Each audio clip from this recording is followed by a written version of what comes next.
Sublime Expiação, de Valdo Pereira Franco, pelo Espírito Victor Hugo. Livro 1º, capítulo 7. A primeira noite na colônia. No dia imediato, Armando e Lucien voltaram a encontrar-se. Os amigos programaram algumas horas em fazenda próxima ao Pala, onde poderiam demorar-se, descontraídos, na conversação alongada de que tinham necessidade. Os corações crucificados no sofrimento dispõem de forças para narrar serenamente os seus pesares e são capazes de adquirir asas de Ícaro, mas que não se dissolvem ao sol da vida, pois são constituídas e ligadas por substância enobrecida pela resignação.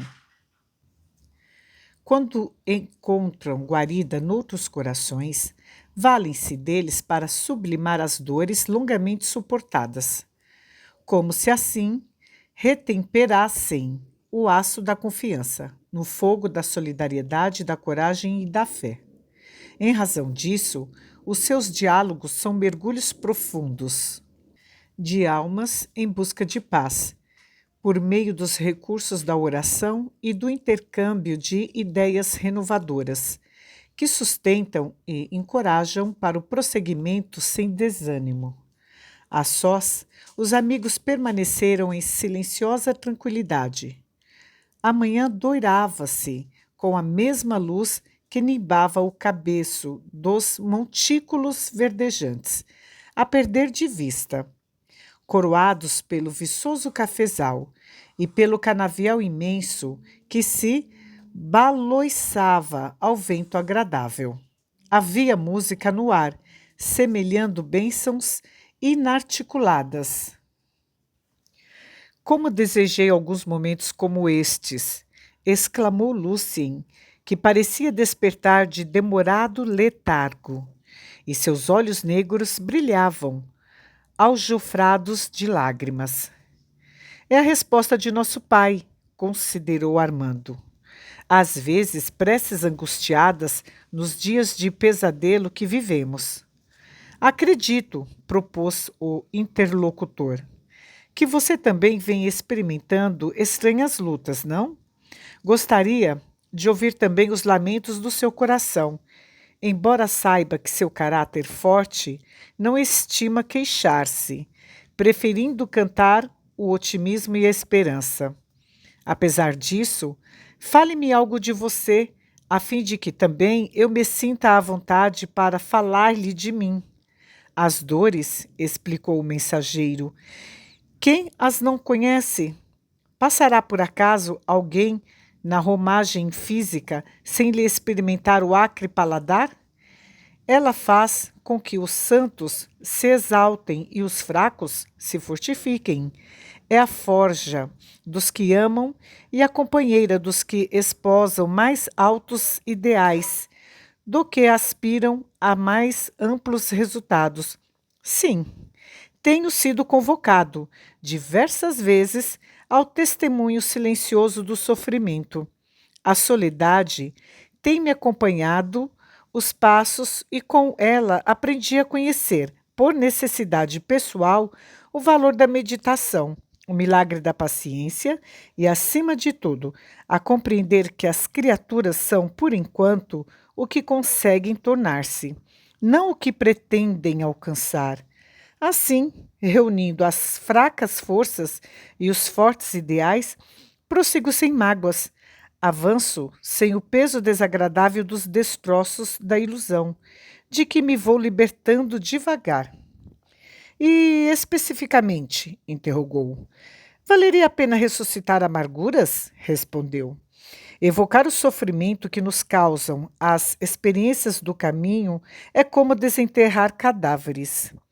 Quem ama Jesus não se deve deter nos pequenos acidentes que, olhados no topo da ascensão, perdem qualquer significado.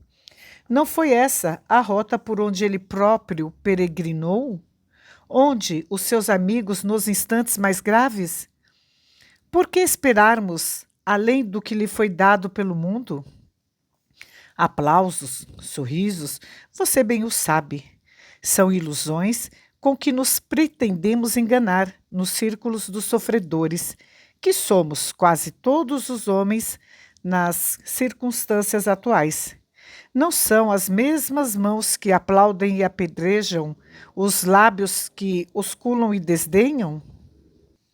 As mesmas vozes que louvam e caluniam? Sim, é verdade. Ultimamente, prosseguiu Armando, conheci de mais perto o azedume da aprovação redentora, em trajes de humilhação e agravo. Experimentei na face a bofetada de mãos antes amigas e a recusa de corações que outrora se disputavam agradar-me. Alfinetadas mordazes e cruéis feriram-me os sentimentos. O que havia de mais caro aos meus afetos foi o trajado e escarnecido. E de roldão, com tudo isso, eu fui amarfanhado também. Na hora suprema, recordei-me de Jesus e evoquei o que o codificador escreveu. Quando as dores se lhe fizeram mais fortes, recrudescendo sem cessar, embora o seu ânimo robusto no prosseguimento do trabalho com que o Senhor o honrava. Houve, porém, um dia mais desesperador, em que as forças pareceram abandonar-me. Foi aquela, uma dessas ocasiões, em que a prece espontânea produz vigorosa ligação entre aquele que sofre e o seu Senhor. Não podendo conter as lágrimas, que estavam represadas na alma de vários meses, em cujo decorrer não conseguira acalmar a dor, nem sequer pela bênção do pranto, apareceu-me o espírito de devotado benfeitor, que me dava a impressão de participar do meu calvário íntimo, como se estivesse ali, com o propósito de confortar-me. Foi um momento tão sagrado que não sopitei a aluvião das minhas necessidades, queixando-me sem amargura, mas com imensa angústia no coração.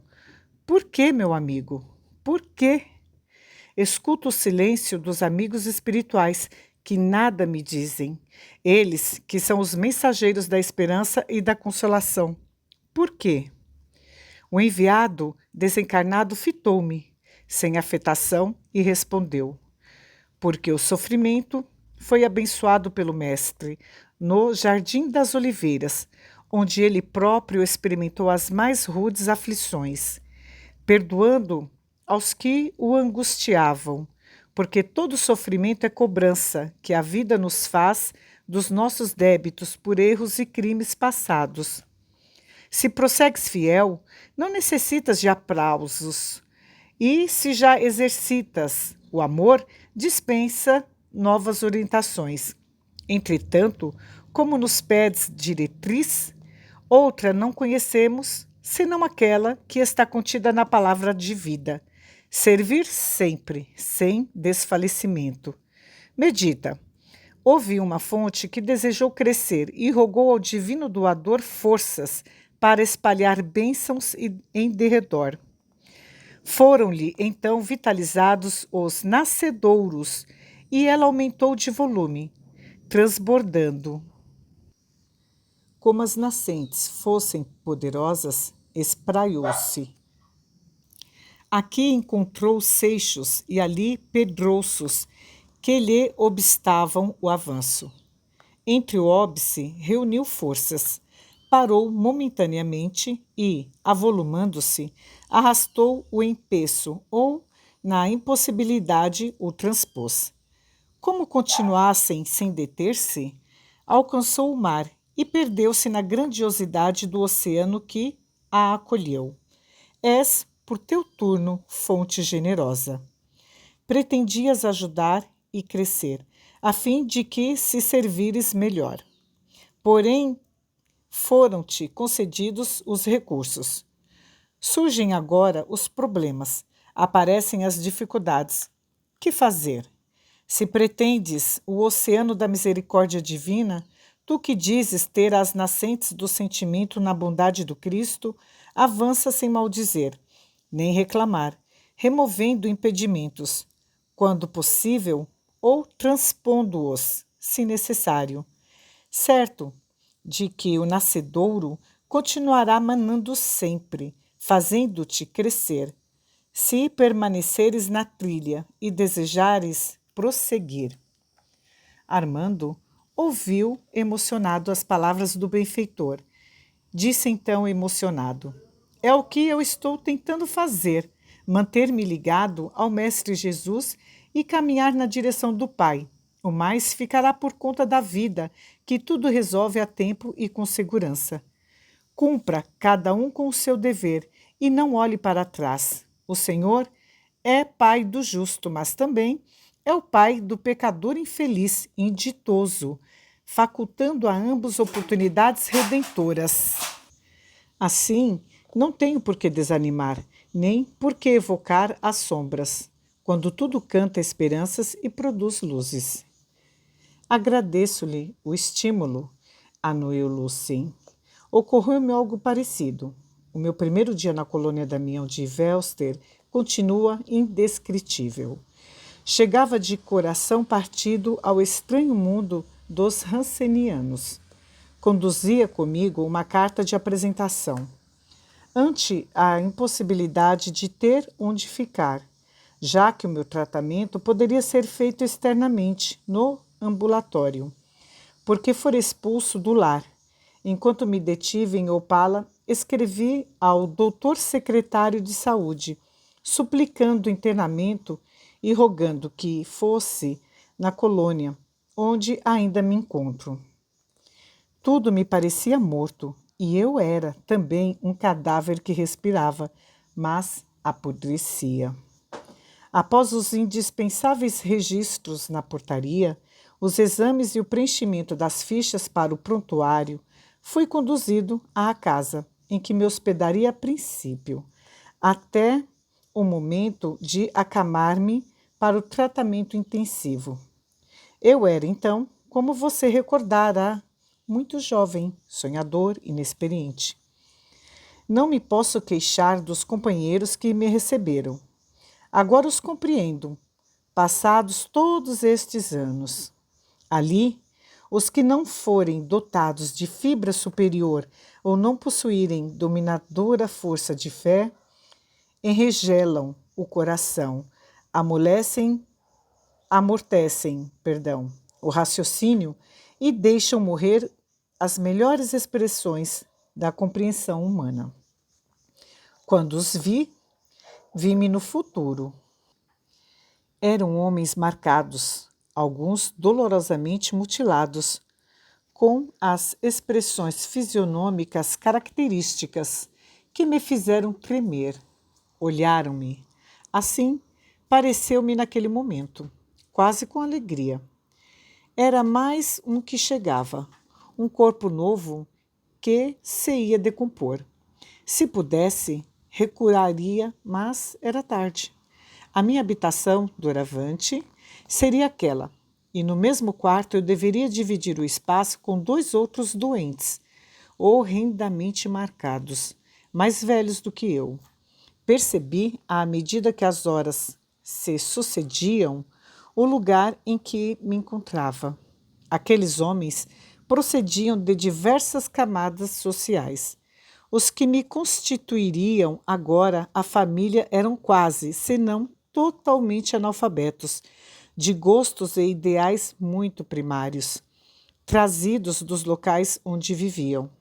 A conversação, o ambiente, o forte odor dos medicamentos e o das ulcerações misturavam-se. Não se pode narrar a marcha pelo caminho do Averno, em noite escura, a que não transitou por senda semelhante. Lucien, embora desejoso de expor ao amigo toda a tragédia de sua vida, estava lívido. Tremiam-lhe as mãos e suava copiosamente. Se você não desejar evocar, interferiu gentilmente Armando, não há por que fazê-lo. Desejo sim, pretendo contar-lhe a minha experiência, retrucou. E após algum silêncio, como a coordenar as ideias, deu curso à narração. Se o dia fora de densa noite para mim, que me atirei à cama, tentando ordenar os pensamentos e acreditar no que me acontecia, a noite foi-me hediondo pesadelo, que jamais poderei esquecer. Quando o silêncio caiu sobre a colônia e comecei a sofrer, no quarto abafado, o ressonar resfolegante dos indiferentes partícipes da minha desgraça. Pensei que estava novamente a enlouquecer. Não me encontrava de todo recuperado do problema psíquico que me adveio quando da notícia. O tratamento psiquiátrico fizera-me inusitado bem, e só não o concluí porque a hanseníase avançava a largos passos e se fazia mister deter-lhe a marcha, o que me levou ao desespero internamento. A mente turbilhonada, a garganta estraçalhada por construção desconhecida e o medo. Ah, o medo! Felizes aqueles que lhe não caíram nas malhas. O medo é algoz impetinente que destrói, seguro de si, estilhaçando tudo, tudo transformando em maior razão de pavor. Pequenos ruídos semelham trovões. O cício do vento parece voz de fantasma. A própria respiração soa como estertor de gigante, prestes a desferir golpe fatal. O medo, meu amigo, naquela primeira noite, conduziu-me aos dédalos da loucura. Uma intermina loucura que, se não me apaga totalmente da lembrança. Tentei orar, repetindo em gritos íntimos de dor as rogativas ao Senhor, quase inutilmente, conforme me parecia. Exausto, voltei a inquirir. Por quê? Por que estava eu ali? Que fizera para merecer tão severo castigo? Onde a justiça de Deus? Onde? A minha vida não era toda uma lição de esperança e um canto de beleza? Por que então as lágrimas, o desespero surdo que me impedia de gritar, a fim de não atrair a cólera estranha, a terrível soledade? Entreguei-me aos paroxismos da dor. Não sei quanto tempo durou essa situação. Tive, então, repentinamente, nítida visão de nobre dama desencarnada, de meia idade, acercando-se de mim, luminescente e sorrindo generosa, que me disse: Não temas, saberás o porquê. Agradece ao Pai e confia. Vem comigo. Desfaleci e sonhei. Por meio da magia do sonho, Lucien fora conduzido à esfera espiritual, onde se encontram registrados os acontecimentos das existências transatas, e ali, sob a assistência da abnegada mentora, tomou conhecimento do passado, das ações e dos problemas que engendraram a atual conjuntura carnal. Os últimos dias do século XV, tumultuados e agressivos, surgiram-lhe assinalados pelas glórias das conquistas efêmeras do poder transitório e pelo orgulho das castas nobres, entre sedas farfalhantes e traições inomináveis. Roma, voluptuosa e dominadora, influía nos estados da Península Ibérica, beligerantes entre si, sofrendo, por sua vez, a dominação dos Borgia. Alexandre VI era papa desde o domingo, 16 de agosto de 1492, e com ele as dinastias da degradação aceleravam sua carreira desenfreada de usurpações. O século XVI, em face da inquietação religiosa que já produzia mártires em toda a Europa Central, abria as portas à reforma de Lutero, Zwinglio, Calvino e John Knox, fazendo o fazendo o protestantismo espraiar-se como chama devoradora, primeiramente pela Alemanha e Suíça, e, posteriormente, por quase toda a Europa. Entre massacres sangrentos e perseguições políticas, em cuja tessitura se utilizava a fé claudicante, de um lado, e o fanatismo apaixonado do outro, para esgrimir as armas mortíferas da governança criminosa.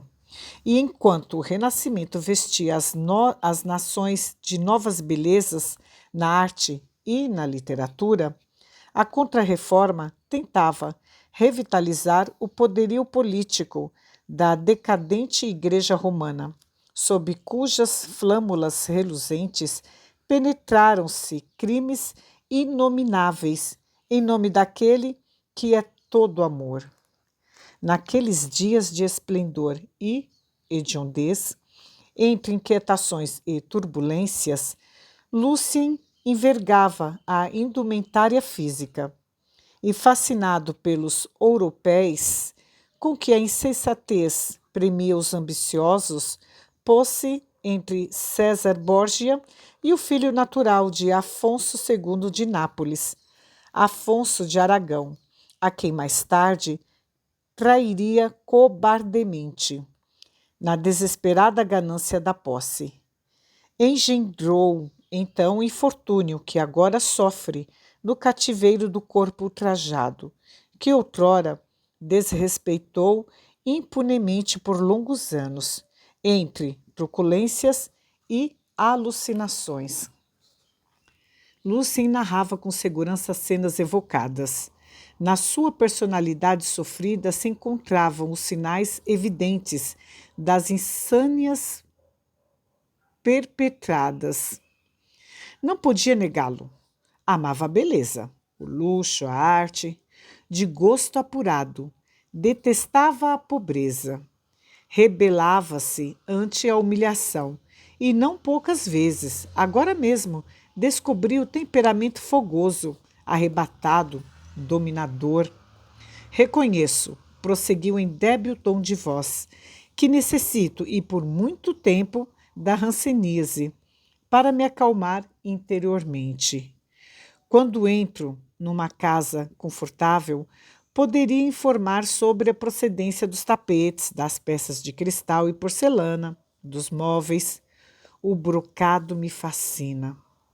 A entretecedura da seda e dos fios de prata e ouro, formando desenhos de flores e folhagens, produz em mim agradável sensação.